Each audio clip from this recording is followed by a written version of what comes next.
अस्सलाम वालेकुम दोस्तों। अॼु जी असांजी जेका स्ट्रीम आहे उन जो मां पहिरियों तारीफ़ कराया, इन जे करे त हिन स्ट्रीम जो तारीफ़ थियण जेको आहे उहो तमामु ज़रूरी आहे। उहो इन जे करे त सिंध जे अंदरि हिन अंदाज़ में ही जेको कमु पाण करण पिया वञूं शायदि कंहिं इन नमूने सां न कयो हुजे।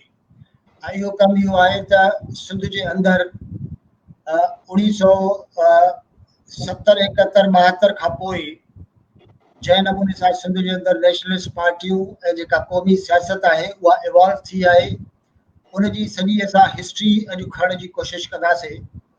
अॼु इन सिलसिले जो पहिरियों प्रोग्राम हूंदो ऐं इन में असां सां साईं ख़ालिक जोड़ेजो साहिब जन मौजूदु आहिनि। ख़ालिक साहिब जन जी ज़िंदगीअ जा 50 साल यानी अधु सदी जेकी आहे उहा क़ौमी सियासत सां गुज़री आहे। ऐं 1972 में बाक़ाइदा तंज़ीमी तौर ते ख़ालिक साहिब जन जीएस सिंध स्टूडेंट फेडरेशन में शामिल थिया। उन खां पोइ जीएस सिंध महाज ठहे थो ऐं स्टूडेंट हूंदे बि हू जीएस सिंध महाज जा मेंबर थिया।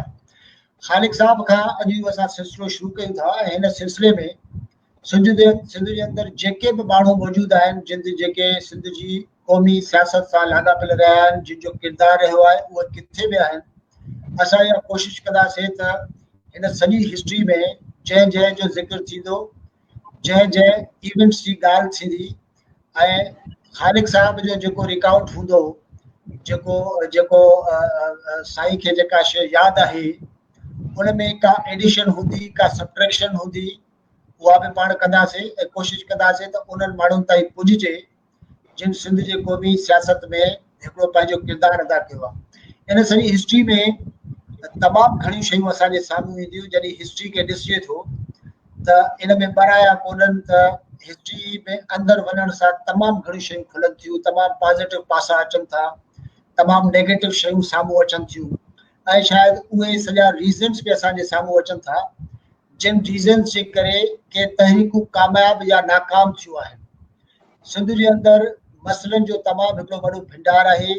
सिंध जे इर्द गिर्द जहिड़ा मसइला हिन वक़्तु मौजूदु आहिनि के माण्हू चवनि था त शायदि सॼी सिंध जी हिस्ट्री में सिंध जे मथां एॾो ॾुखियो वक़्तु कॾहिं न आयो हुजे।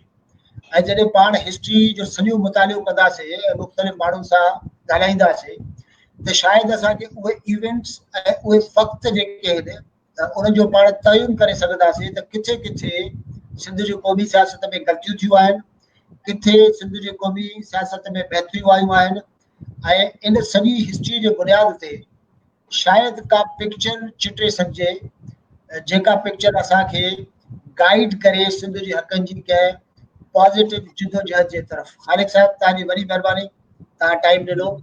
हीउ सिलसिलो तमामु वॾो आहे, हिन में असां हथु त विधो आहे पर पाण इहा उमेद कयूं था त हिन सिलसिले खे किथे न किथे असां पहुचाईंदासीं।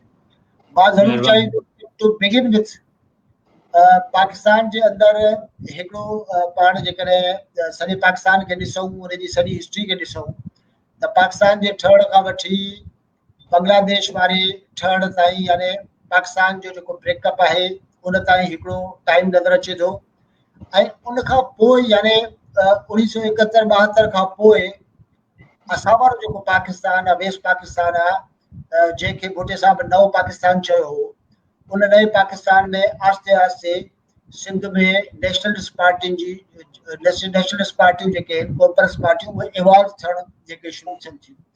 असां सां हिकिड़ो ब्रीफली उन वक़्त जो सिनेरो ज़रूरु चिटियो, छाकाणि त इहो सॼो टाइम जेको आहे उन जा हिकिड़ा आई विटनेस तव्हां बि आहिनि।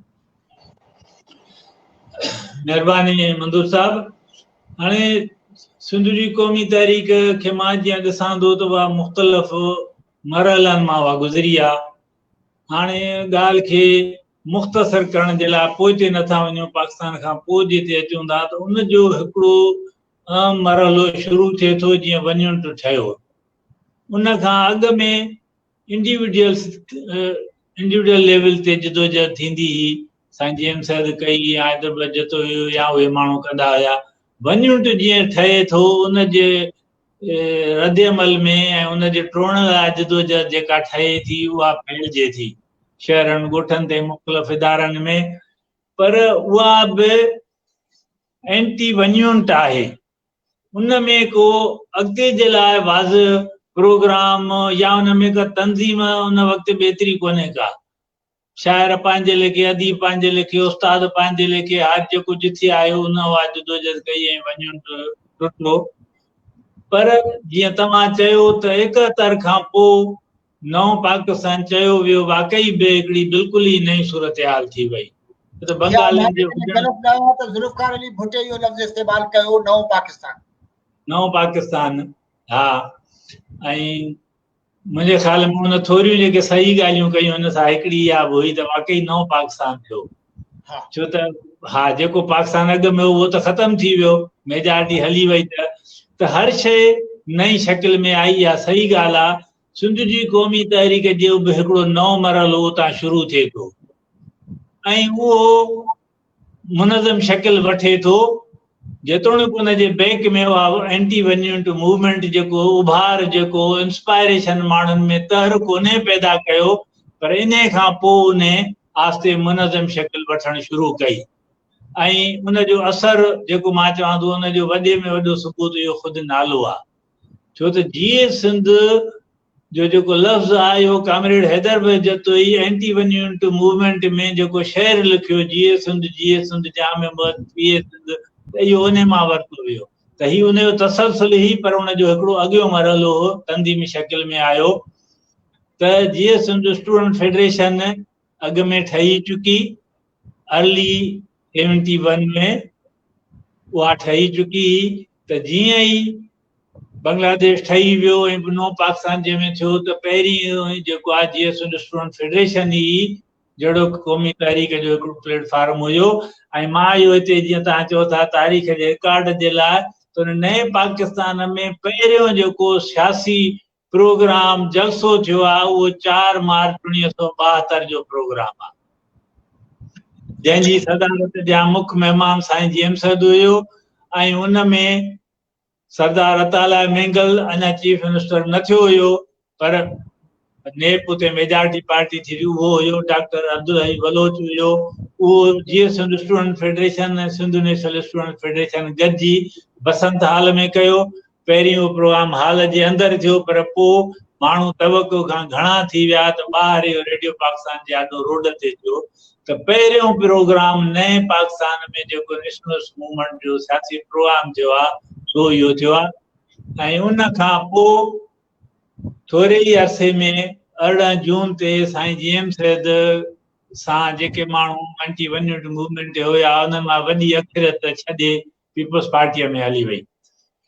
त बाक़ी जेके थोरा साईं जा साथी बचा उन्हनि जो इजलास हैदर मंदल ते घुरायईं त हाणे नई सूरत हाल खे कीअं मुंहुं ॾिजे। उन में अक्सरियत नौजवाननि जी खोड़ सारा शागिर्द आहे। उन में इकबाल तरीन, शाह मोहम्मद शाह, मदद अली सिंधी, अमाला शेख, इहे दोस्त हुया। इहे सीनियर आहे उन में। मां हिकिड़े बिल्कुलु जूनियर तौरु पहिरियों कंहिं इजलास में मां क़ौमी तहरीक जे ज़िम्मेदार में मां उते शामिल थियुसि। त उहो 18 जून ते थियो ऐं उते जेको अॻु में सिंध मुतहदा माज़ हुयो जंहिं प्लेटफॉर्म तां साईं जी एम सैद 70 जी इलेक्शन बि विड़ी हुई, त उहो कानूनी तौर ते हुयो पर अमली डिसफंक्शनल थी वियो। पोइ उते आयो त हाणे अॻिते कीअं वधिजे। अच्छा, आयो नए सिरे अॻिते वधण वारे सवाल खां पहिरियों ॿ टे शयूं मुंहिंजे ज़हन में आहिनि, उहे मां तव्हांजे आॾो रखिया जिन ते ॻाल्हाइण जी ज़रूरत आहे। 1 यूनिट जेकी आहे उहा सॼे पाकिस्तान में ऐं ख़ासि तौर ते सिंध जे हवाले सां ॾाढी अहमियत वारी ॻाल्हि आहे। 4 मार्च जेकी आहे उहा सिंध जे शागिर्द सियासत ऐं वधीक अॻिते सियासत जेकी जीअं इवॉल्व थी उन जे लाइ उन हवाले सां तमामु वॾो इम्पोर्टेंट ॾींहुं आहे, को बेंच मार्क आहे। पर छा 1 यूनिट वारी तहरीक खे पाण सिंध जी क़ौमी तहरीक या क़ौमपरस्त तहरीक चई सघूं था? छाकाणि त इहो बेसिकली पाकिस्तान जे अंदरि जेको हिकिड़ो ख़ासि अरेंजमेंट हुयो जनरल अयूब जो, उनखे टोड़ इन जो सभ खां वॾो मक़सदु हो। 1 यूनिट जी तहरीक छा पंहिंजे जोहर में ऐं पंहिंजे ॾेखाव में छा क़ौमपरस्त तहरीक हुई? बिल्कुलु हुई साईं। छो त इहो ई दौर आहे जे मां थोरो अॻु में बि चई वियुसि, वरी तव्हां हाणे सुवाल कयो आहे त मां वधीक थो चवां त इन दौरान ई सिंधी क़ौम जी जेको ॻाल्हि आई आहे सा उन वक़्तु आई आहे। साईं जीएम सैद जूं लिखियूं आयूं आहिनि, हैदर भाई जतोई जूं आयूं आहिनि, शाइरी बि इन दौरान जेका थी आहे सॼी सिंधी क़ौमी तसवर ते इन दौरान 60 जे ॾहाके में थी आहे। अॻु में जीअं मूं चयो त अॻु में कुझु इंडिविजुअल्स ॻाल्हि कनि पिया त बिल्कुलु इहो क़ौम जी ॻाल्हि, या तव्हां ॾिसो पोइते जे वञो त पाकिस्तान ठहण खां अॻु में बि सिंध जी ॻाल्हि तव्हांखे मिलंदी, सिंध जे हक़नि जी ॻाल्हि, पर सिंधी क़ौम जी ॻाल्हि तव्हांखे विरले मिलंदी। त सिंधी क़ौम जे तारीख़, उन जो कल्चर, उन जे हवाले सां शाइरी इहा सॼी एंटी वंजमेंट मूवमेंट दौरान थी। तंहिं करे मां बिल्कुलु चवां थो त उन जो क़ौमी तहरीक जो हिकिड़ो पहिरियों अहम मरहलो इहो आहे, शऊर ऐं हिकिड़ो मोटिवेशन, इंस्पायरेशन हितां पैदा थी, जंहिं वरी अॻिले मरहले में पोइ जेको आहे अॻिते तरक़ी कई। अच्छा, इन मौक़े ते जंहिं वक़्तु तव्हां चओ था त इहा इब्तिदा आहे, ज़ाहिरी ॻाल्हि आहे त सिंध जे अंदरि इहो कंसेंसस आहे त एंटी वन यूनिट मूवमेंट जेकी आहे उहा सिंध जे अंदरि क़ौम परस्त, क़ौमी ऐं सिंध मजमूई तौर ते हिकिड़ी क़ौम जी हैसियत में उन जे हक़नि जी जिदोजहद जी हिकिड़ी इब्तिदा आहे। उन वक़्तु तव्हांजो हिकिड़ो यंग क़िस्म जो हिकिड़ो प्रोफाइल हुयो, तव्हांजी बि इब्तिदा हुई। उन वक़्तु फैलाव केतिरो हो, सिंधी माण्हू जेको आहे आम सिंधी माण्हू क़ौम परस्ती ॾांहुं उन जो रुझान केतिरो हुयो, सिंध सां प्यार ऐं मोहबत जो रुझान केतिरो हुयो, सिंध जो इशू जेको आहे उन जे हवाले सां आम सिंधी माण्हू केतिरो उन वटि इंफॉर्मेशन हुई, इंफॉर्म्ड हुयो, उहा लेवल जी का असां वटि का कथ हुई। उन वक़्त जो जेकॾहिं सिनेरियो चिटियो त आम माण्हू, मिसाल अबानुल्लाह सिंधी खां, अबानुल्लाह शेख खां वठी साईं मदद साहब, इकबाल तरीन साहब, ॿिया घणा दोस्त इहे त हिकिड़े अचनि था शागिर्द एक्टिव लीडर्स जे तौर ते, पर आम सिंधी माण्हू छा पियो सोचे हुन वक़्तु? ऐं पहिरीं त मां इहा ॻाल्हि चवां, हक़ीक़त जेका आहे, मां एंटी वन यूनिट मूवमेंट जो मुतहर किरदारु न हुयुसि। मां बिल्कुलु हुन जा आख़िरी जेके साल हुया 68-69 इन्हनि सालनि में मूं उन जे में थोरो हिसो वरितो आहे, पर हिकिड़े बसि पार्टिसिपेंट तौर या हमदर्द तौर, ठीकु आहे न। पर उन में माण्हू जो अवामी सतह ते त न पहुती हुई। हर तहरीक दुनिया जी जेकॾहिं ॾिसबी त पहिरीं उहा इंटेलेक्चुअल तबिको जेको थिए थो, उस्ताद, प्रोफेसर, शाइर, उन्हनि में थिए थो। त उन हद ताईं सिंधी सोसाइटी जेका आहे उन में बिल्कुलु क़ौमी सियासत जो जज़्बो हुयो। ऐं उहे माण्हू, जीअं मां बि उन्हनि में शामिल हुयुसि, केतिरा माण्हू हूंदा जिन जीएम सैद खे ॾिठो बि कोन हुयो, पढ़ियो बि कोन हुयो, पर उहे जीएम सैद जी ॻाल्हि कंदा, जीएसएम जी ॻाल्हि थींदी हुई, नेशनलिज़म जी ॻाल्हि थींदी हुई। हिकिड़ी उन दौर जो वाक़ियो आहे, मां त उन जो जीअं मां उन जो शरीकेकार त न आहियां, पर उन दौरान में इंजीनियरिंग कॉलेज में डॉक्टर अफ़गान हूंदो हुयो, उन ते केस जा, छो जो उहो सिंधी शागिर्दनि खे दाख़िला में प्रेफरेंस ॾींदो हुयो। पोइ इंतिज़ामिया उन ते हिकिड़ा केस कंस्ट्रक्शन जे हवाले सां कया, उहो जेल में पियो। त उन ते सॼी सिंध में तहरीक हली, बुख हड़तालूं थियूं, जेलनि में पिया। हिकिड़ो किसो आहे त हिकिड़ो 12-13 सालनि जो शागिर्द 8वीं जमायत जो, उहो बि एहतजाज में हुयो, त पुलिस हुनखे पकड़ियो। त पुलिस हुनखे चयो त तूं छाजे लाइ पियो इहो करी एहतजाज? हुन चयो त मां डॉक्टर अफ़गान जे लाइ पियो कयां। चई तूं डॉक्टर अफ़गान खे सुञाणींदो? चई हा। चयूं छा कंदो आहे? चई वो इंजेक्शन लगाता है। छाकाणि त हुन डॉक्टर ॿुधो त डॉक्टर अफ़गान आहे। चई वो तुम्हारा क्या लगता है? हुन चयो वो मेरा मां लगता है। इहो हिकिड़ो किस्सो काफ़ी मशहूरु थियो उन्हनि ॾींहंनि में। त मां इहो थो चवां त उहा ॻाल्हि जेको हिकिड़ो नज़रियाती बुनियाद सम्झण वारी ॻाल्हि आहे, उहा त अञा न थी, पर क़ौम उन जो हिकिड़ो जो जज़्बो उहो इन दौरान में बिल्कुलु सॼी सिंध में हुयो। अच्छा, यानी वन यूनिट ऐं उन खां बाद जा जेके साल आहिनि, इहे जेके उन में सिंध जे अंदरि जेको शागिर्द, उस्ताद, डॉक्टर, इंजीनियर, उन्हनि जो हिकिड़ो वॾो अदीब शाइर, उन्हनि जो हिकिड़ो वॾो मुतहरिक क़िस्म जो हिकिड़ो लॾो हुयो। यानी सिंध जी जेका क़ौमी सियासत जी जेका क़यादत आहे उहा उन जा मुख़्तलिफ़ उन जूं शिकिलूं ऐं उन जी मुख़्तलिफ़ बीहक जेकी आहे उहा साम्हूं हुई असांखे। साईं यूनिवर्सिटीअ जा प्रोफेसर जेके आहे उहे जेलनि में विया क़ौमी तहरीक जे करे उन अरसे दौरान में। अच्छा। हा, अलाना साहब अञा वेठो अथव, अलाना साहब अञा उन में वेठो आहे, जेल कटे आयो। अच्छा। हा, यानी सिंध जे अंदरि क़ौमी सियासत जा जेके लीडर हुआ उन्हनि जी रिकग्निशन जेकी आहे मजमूई तौर ते उन जी बिगनिंग हुई, उन जी रिकग्निशन थी वई, उहे तस्लीम थी विया त ही सिंध जे क़ौमी सियासत जा लीडर आहिनि। पाण जेकॾहिं ॻणियूं त कहिड़ा माण्हू जेके आहिनि उहे लीडरशिप जे रोल में उन वक़्तु तस्लीम थी विया।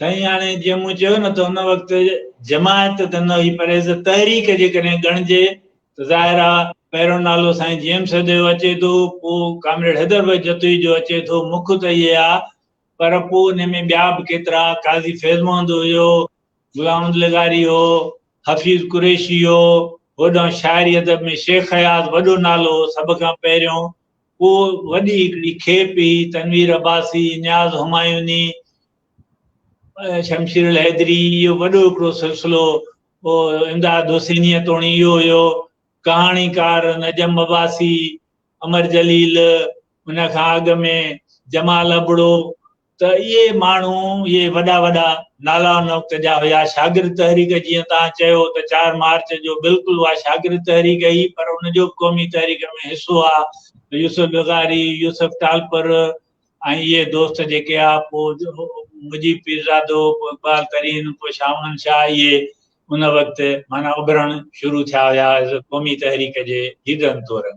अच्छा, हाणे जॾहिं पाण ॻाल्हि कयूंसीं त 8 जून ते तव्हां ॻाल्हि कई त माण्हुनि जो हिकिड़ो चङो ख़ासो जेको अंग आहे उहो पाकिस्तान पीपुल्स पार्टी में शामिल थी वियो, यानी वोटे ॾे हले वियो। जेके माण्हू रिकग्नाइज़ थिया, जेको हेॾो सारो क्लस्टर ठहियो, उन में घणा परसेंट माण्हू हूंदा, घणो परसेंट केक हूंदो लीडरशिप जो या मुतहरिक माण्हुनि जो जंहिंखे ज़ुल्फ़कार अली भुट्टो जेको आहे उहो वधीक अट्रैक्ट करे पियो? इब्तिदा में त जेके वॾेरा हुया या जेके इक़्तिदारी सियासत सां वाबस्ता माण्हू हुआ उहे विया वॾे तइदाद में। यानी 72 जीअं शुरू थियो आहे, बांग्लादेश ठही वियो, इन महिल तोणी जिन जो असां हींअर ताईं ज़िक्र कयोसीं न त शाइर, अदीब, उस्ताद या शागिर्द इहे वॾे तइदाद में इंटेक्ट हुया। पोइ हुनजी हुकूमत जीअं आई आहे ऐं पोइ आस्ते आस्ते इन्हनि में बि खाट लॻणु शुरू थियो, अदीब वञणु शुरू थिया, शागिर्द बि विया, उन्हनि पंहिंजी पीपुल्स स्टूडेंट फेडरेशन ठहिराई, सरकार जी उनखे सपोर्ट हुई। ज़ाहिर आहे क़ौमी तहरीक जो इहो इब्तिदाई मरहलो एंटी वन यूनिट वारो उहा का एॾी अञा नज़रियात तौरु मज़बूत न हुई, त पोइ जीअं जीअं हुकूमत भुट्टे जी दौरु वधंदो वियो त पोइ इन हल्के जा माण्हू जिन जो असां ज़िक्र कयोसीं इहे पोइ आस्ते आस्ते वेंदा विया। तव्हां त असां ॾिसूं था त जेको तमामु वॾो नालो मूं हाणे ज़िक्र कयो त साईं जेम्स हैदर भाई जतोई खां पोइ जेकॾहिं को नालो हुन दौर जो ॻणिजे पियो त शेख हयाज़ हो, आख़िर उहो बि वञी भुट्टे साहिब सां शामिल थियो ऐं सॼी पहिरीं जेका नज़रियाती हुनजी लाइन हुई हुन सां फिरी वियो। ईअं केतिरा शागिर्द अॻुवाण बि पोइ ॾहें हलिया विया, यूसुफ टालपुर, लाला कादर, ॿिया केतिरा विया अदीब असांजा, उहे होॾे पोइ विया। भला हिस्ट्री खे थोरो वधीक खोलियूं था। ख़ालिद जुड़े साहब खे मिसाल इहे 4-5 नाला त तव्हां ॾसियो था, जेकॾहिं तव्हां पंहिंजे हाफ़िज़े ते, तव्हां पंहिंजे मेमोरी ते ज़ोर ॾियो या किथे का तव्हां लिखियो हुजे या किथे पढ़ियो हुजे, अञा वधीक कहिड़ा नाला आहिनि जिन जो बेसिकली जेको माज़ी आहे उहो क़ौमी तहरीक सां जुड़ियल हुयो ऐं उहे वञी बाद में भुट्टे साहब सां वञी जुड़िया, वञी फेडरल पॉलिटिक्स जो, फेडरेशन जे पॉलिटिक्स जो हिसो थिया। अञा कुझु वधीक नाला असां सां शेयर करे सघो था? उन खां पोइ मां तव्हां पुछंदुमि त आख़िर छो, छाकाणि त कॉन्फ्रेंस सियासत क़ौमी सियासत जेकी आहे उहा एतिरी स्ट्रांग हुई, उन में तमामु वॾा नाला ऐं उहा सॼी तहरीक शामिल हुई जंहिंजो सरसरी तौर ते असां हींअर जाइज़ो वरितोसीं। वाइल दैट सो त इहे सॼा वॾा नाला जेके आहिनि सिंध जा, इहे पाकिस्तान पीपुल्स पार्टी में विया, सिंध जी क़ौमी सियासत ॿियनि लफ़्ज़नि में छॾे विया। साईं जे तव्हां वञण जी ॻाल्हि था कयो न, त पहिरीं त तमामु वॾो तइदाद हेॾे हुयो। हाणे मुख़्तसर जे ॻाल्हि खे कयूं त हिकिड़ो 69 में ग़ालिबन मखदूम तालिबुल मौला जे हैदराबाद जे बंगले ते वॾो इजलास थियो। अच्छा, जीएम सही सदारत में, ऐं उन में उन में जो तारीख़ मुख़्तलिफ़ किताबनि में लिखे पियो थो, मदद अली बि उनजो ज़िक्र कयो आहे, लिखियो आहे। सिंध जो जीअं चइबो आहे न त ज़ात वॾेरो उहे उते हुया। अच्छा, क़ौमी तहरीक जो जेको मां वरी वरी अचे थो त उनजो जेको उभार हुयो उन वक़्तु या जज़्बो हुयो सो तमामु घणो हुयो, त उन खां मुतासिर थी उहे सभु उतड़े आया हुआ। ऐं उन्हनि में कुझु मेंबर जिन वञुंट जे हक़ में वोट ॾिनो हुयो उन्हनि उते माफ़ी वरिती, ऐं जेके न हुया उन महिल मौजूदु, मसलन ग़ुलाम मुस्तफ़ा जतोई हो, उन जो वालिद या ॾाॾे उन वोट ॾिनो हुयो, त उन उते उथी बीही पाण माफ़ी वरिती माण्हुनि खां वञुंट जे हक़ में वोट ॾियण जी। त माना उन वक़्तु इहा सूरत हाल हुई। पोइ जीअं इहो कंहिं चयो आहे, मां ग़लति माना में नथो चवां, पर हिकिड़ो कंहिं माण्हू चयो आहे बाबा वॾेरो जेको आहे उन जी अखि जेका आहे सिरण वारे जहिड़ी हूंदी आहे, नक उन जो कुते जहिड़ो हूंदो आहे। त माना हू नज़र उनजी परे पवंदी आहे, जीअं सिरण हो मेलनि तां मथे खां ॾिसंदी आहे, ऐं कुते जी जेका सिंघण जी जेका आहे त उहे इक़्तिदार खे ॾिसी ऐं सिंघी वठंदा आहिनि। उहे त वॾे पैमाने ते विया, उहे तमामु घणो तइदाद हुयो जेके पोइ उॾाए विया। ऐं तव्हां अंदाज़ो इन मां कयो त सिंध मुतहदा महाज़ जंहिं तव्हां चयो साईं जीएम साहिब इलेक्शन लड़ी, उन जो जनरल सेक्रेटरी हुयो आगा ग़ुलाम नबी पठान, साईं सदर हुयो, आगा ग़ुलाम नबी पठान जनरल सेक्रेटरी हो, ॿिया त सभु छॾे विया। आख़िर उहो जनरल सेक्रेटरी बि सिंध मुतहदा महाज़ खे छॾे पीपुल्स पार्टीअ में शामिल थी वियो। हा, त उन्हनि जी त कहाणी डिघी आहे। बाक़ी जेके माण्हू जीअं ज़िक्र कयोसीं त जेके क़ौमी तहरीक जा हिकिड़ा अॻुवान हुया या अञाण हुया, अदीब, शाइर, उस्ताद, उन्हनि मां पोइ इहे मुख्य नाला मां सम्झां थो त मां वठी वियो आहियां। तफ़सील में त पोइ इलाही घणा थींदा, पर मुख्य नाला त जेके हुयासीं जेके मूं वरिता इहे आहे।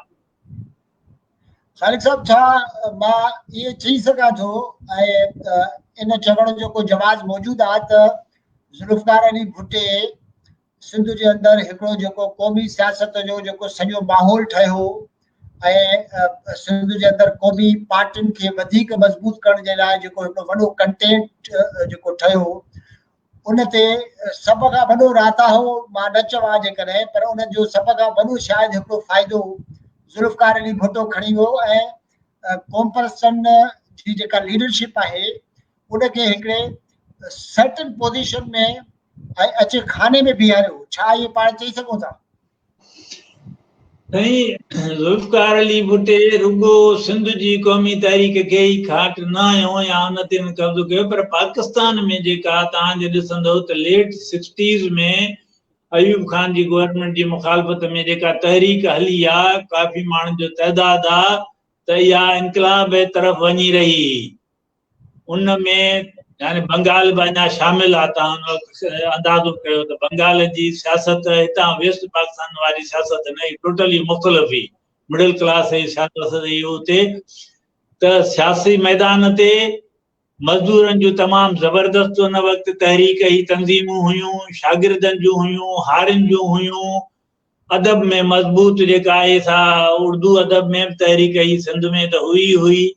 इहो सॼो जेको माहौल रहियो हो, उन ते ज़ुल्फ़िकार अली भुट्टे हिकिड़ो चइजे त छापो हयो ऐं उन खे घणो न नुक़सानु ॾिनो। पोइ उन में ये बिल्कुल चई सघिजे थो त भई असांजूं जेके बि प्रोग्रेसिव या नेशनलिस्ट माण्हू हुयासीं ज़ाहिर असांजूं वीकनेस हुयूं तॾहिं हू उन मां फ़ाइदो वठी वियो न। जेतोणीकि इहो आहे त रियासत जी इस्टेब्लिशमेंट जी उनखे मुकमल सपोर्ट हुई। उन ते तफ़सील में त कंहिं ॿिए दफ़े ॻाल्हाईंदासीं उन ऐं आराम सां बिल्कुलु ॻाल्हाए सघिजे थो न। तमामु घणा ऐं इम्प्रूव थियल शयूं आहिनि उन ते को ॻाल्हाइबो त सारी मां हिकिड़ो मिंट हिकिड़ो उनमें जेका हिकिड़ी जेका शइ आहे वधीक मां मां हिकिड़ो मिंट मंजूर साहब हिकिड़ी तव्हां अञा ॻाल्हि कयां पियो जेका अहम आहे त छो क़ौमी तहरीक खे धकु लॻो त भुटे जो जेको अचणु सॼी रियासती मशीनरीअ जी उनखे सपोर्ट हुजणु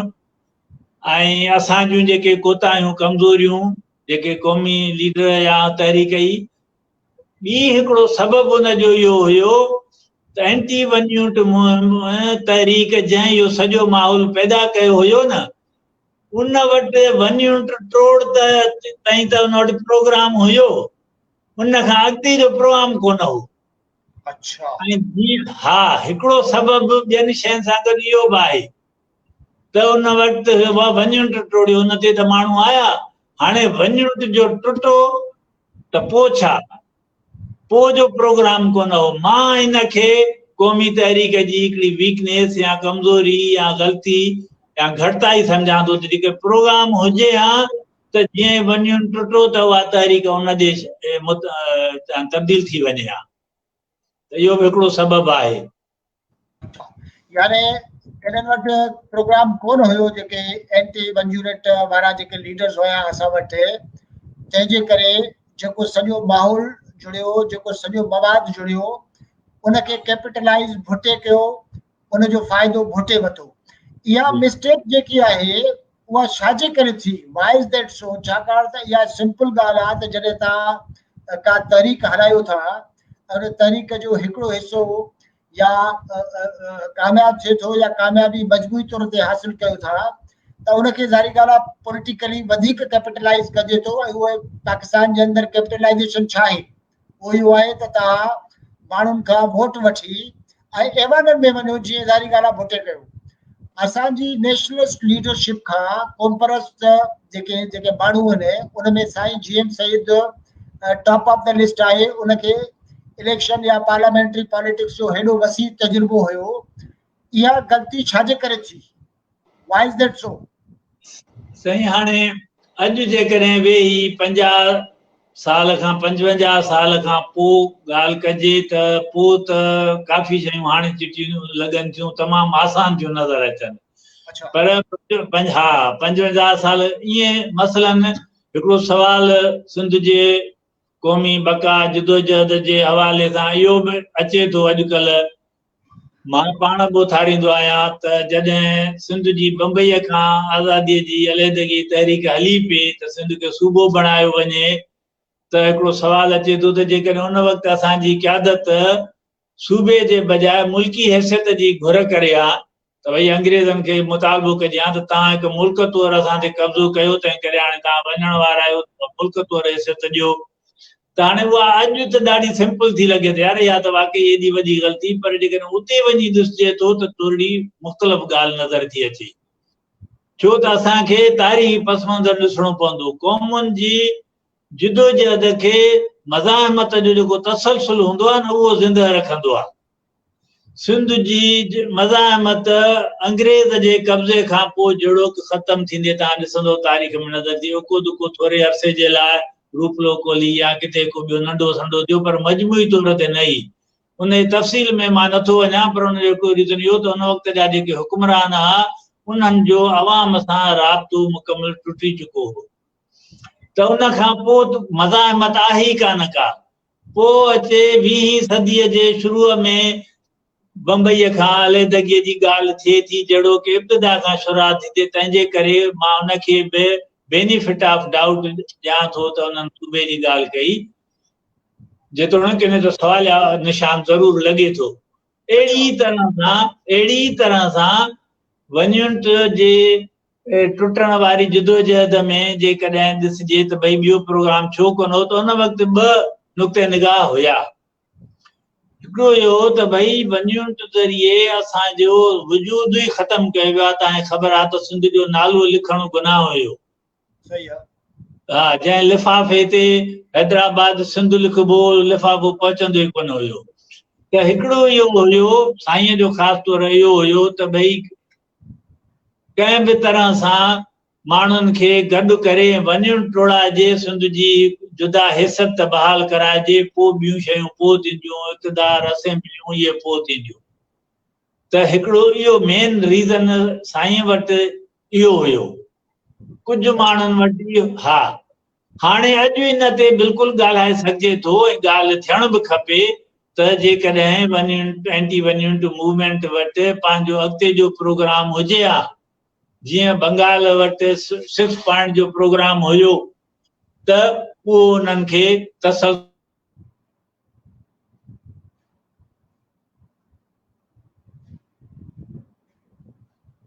जी ख़ान साहब ख़त्म बि नथो करे सघे, पर उन ते डिबेट थियणु खपे, करे सघिजे थी। मुंहिंजे ख़्याल में ख़ान साहब अॼु पंहिंजे इन स्ट्रीम खे पाण जेकॾहिं हिते हिकिड़ो ब्रेक वठूं ऐं इनखे सुभाणे ते छॾियूं, इन सवाल लाइ त हिकिड़ी ॻाल्हि जेको अॼु जो जेको डिस्कशन आहे, जेको तव्हां जेकी सॼी जेकी असां सां शेयर कई आहे सॼी हिस्ट्री जो हिकिड़ो अकाउंट, उन में कुझु शयुनि ते सिंध में इतफ़ाक़ आहे, पर इहो जेको आहे त इन सॼी तहरीक जो सॼे तहरुक जो हिकिड़ो फ़ाइदो भुटे साहब खे थियो ऐं ॿियो त वन यूनिट जा जेके लीडर्स आहे, जेका सिंध जी इब्तिदाई जेका कॉम्परस जेका लीडरशिप आहे, उन वटि अॻिते जो प्रोग्राम कोन हो ऐं इहो प्रोग्राम छाजे करे न हो, हिकिड़ो तव्हां वटि जवाबु आहे।